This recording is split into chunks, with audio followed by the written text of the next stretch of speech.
Hey guys, we've been out of power for about 12 hours now, and looks like it's going to be a long while, which kind of stinks because it's going to be in the single digits here in the next day or two. But pretty good shape. We have heat and run the generator, keep our freezers and stuff frozen. But I want to show you this G Power unit. Awesome little battery pack, and I need some coffee, so it's going to be running the Keurig here.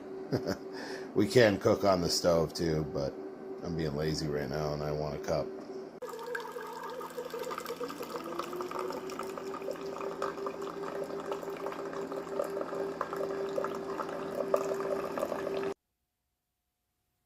All done. Hot cup of coffee.